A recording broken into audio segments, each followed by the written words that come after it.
The Buddha said there are three ways we fabricate our experience. There's bodily fabrication, which is the in and out breath. There's verbal fabrication, which is basically the way you talk to yourself. You direct your thoughts to certain things and you start evaluating and making comments on them. And then there's mental fabrication, the feelings of pleasure, pain, neither pleasure nor pain, and your perceptions, the words, images, concepts that underline what you say to yourself, how you picture things to yourself.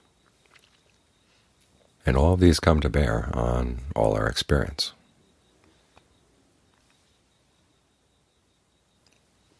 As John Lee once said, the verbal fabrications, those are the big troublemakers. This is your inner conversation, the running commentary you make about things. And sometimes there are several commentaries going on all at once. And we can create a lot of suffering for ourselves if that inner commentary is not skillful. One of the reasons we try to get the mind into concentration and focus it on the breath is so we can get out of those conversations for a bit, step back from them.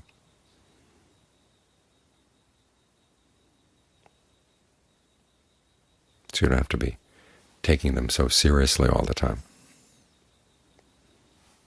because otherwise you can get yourself into a thought world, and if you can't get out, you can make yourself go crazy. And at the very least, you add a lot of unnecessary stress and suffering onto experiences that don't have to be so bad. For instance, you're engaged in a conversation with somebody else. They're the words that you're saying, they're the words the other person is saying, then they're the words that you're saying to yourself as a commentary on what the other person is saying, and the other person is making a commentary on what you're saying and doing. And it starts getting exponential. Lots and lots of conversations, lots and lots of opportunities for misunderstanding.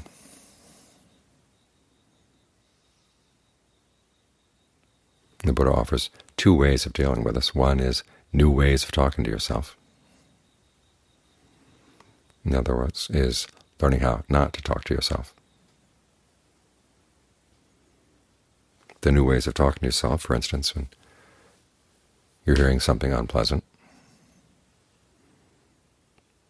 the Buddha says to remind yourself you've got ears that are composed of physical elements. These ears can hear the sounds that other human beings say.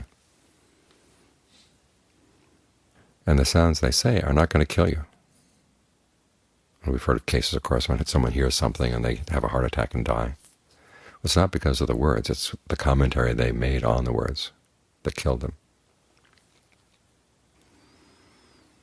So he says when something unpleasant comes, remind yourself, well, you've got ears, and there are going to be sounds that are nice sounds and sounds that are not so nice. So just make a comment.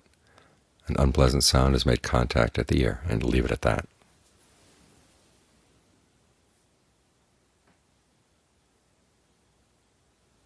Of course, that leaves you hanging in comparison to the commentaries you ordinarily would make around things, but it's a very useful skill, and it's a very useful tool. Just an unpleasant comment's made contact at the ear. That's as far as it goes. It's just at the ear. And then you begin to realize the reason you suffer from it is because you pull it inside. You let that contact reverberate. One of the Buddha's images for a person who's gained awakening is a broken gong. In other words, other people can hit it, but it doesn't reverberate. The same way, contact can come at the ear, and it doesn't reverberate. It doesn't go humming into the mind.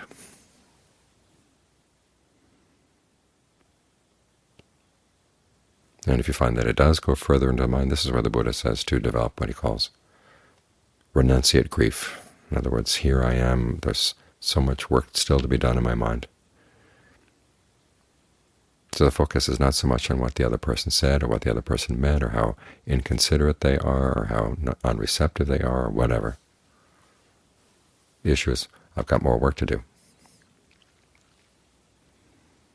That's how you talk to yourself, to pull yourself out of a lot of the difficulties that otherwise would come if your commentary went its normal way.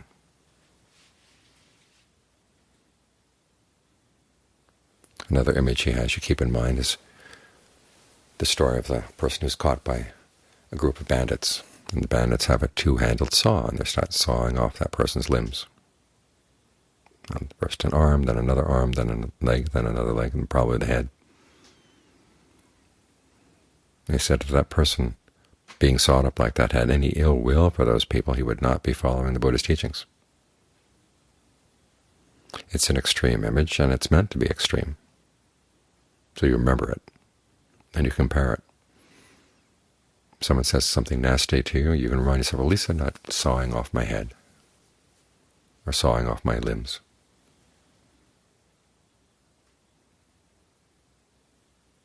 It helps put things into perspective. It helps pull you out of a normal conversation, give you another conversation.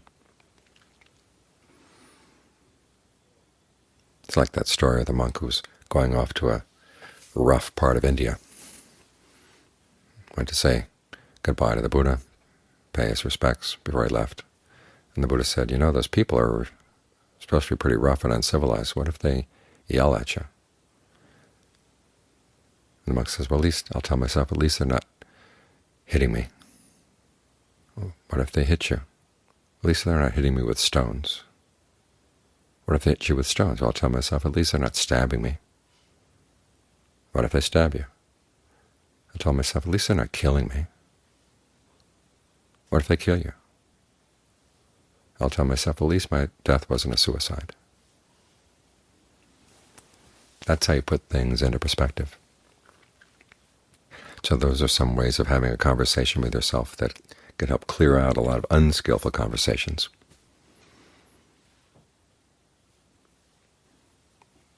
The important thing is you remind yourself, okay, if the unskillful conversations are still going on, the real thing you've got to work on is not straightening out the other person, but straightening out your own mind. Focus your energy in here. This is where you can concentrate on the breath, concentrate on getting the mind to be able to settle down in whatever conversation you need in order to bring it to the breath. Help the mind get at ease with the breath. Those are useful conversations. Meditation is not just trying to stop your thoughts. There is that aspect of the concentration. You ultimately do want to be able to get to the point where you're not chatting to yourself all the time. There's just a strong sense of real stillness. Last night we were talking about some of the ways you can get into that really fast, if the mind is in the right mood. Just think of the energy channels throughout your body, the nerves in the nervous system. And think of good breath energy flowing, flowing, flowing through all those areas. One of the most effective areas is, think of it, is to flow out your eyes. Because so much of our thinking involves the muscles around the eyes, so think of the energy cleaning out the eye channels and going out both with the in-breath and with the out-breath. So it's this big flow that's cleaning things out. If you notice there are other parts in your head or in other parts of your body that seem to be associated with certain thoughts, think of the breath energy flowing through those and not allowing any little thoughts to form. It's a pretty quick way of getting the mind to settle down. Another is to think of two spots in the body at once, say the middle of the head and the base of the spine, and think of a line connecting the two, and you're in that line. And the breath comes into that line and goes out of that line. And because you've got two spots that you're focusing on, you don't have much time to think about anything else. It's like having both of your hands filled with things, and you have no other hands to pick things up.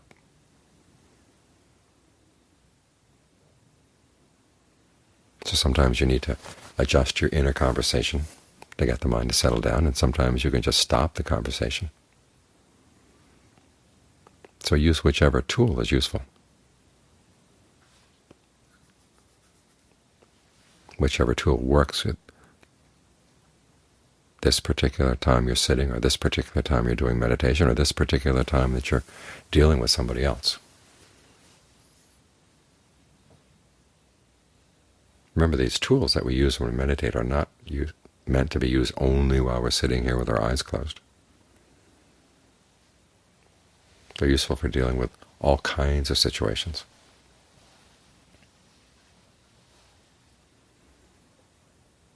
To help keep things in perspective. And don't create mountains where there aren't even any molehills.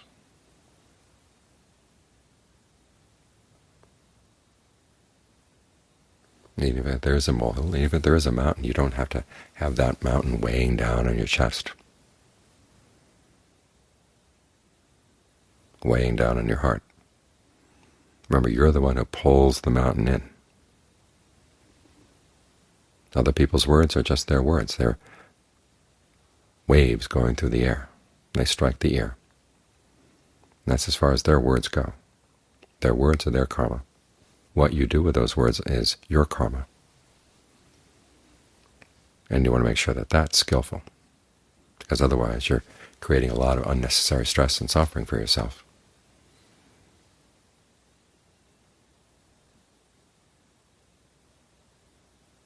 And one of the purposes of the Buddha's teachings is to remind yourself that you don't have to do that.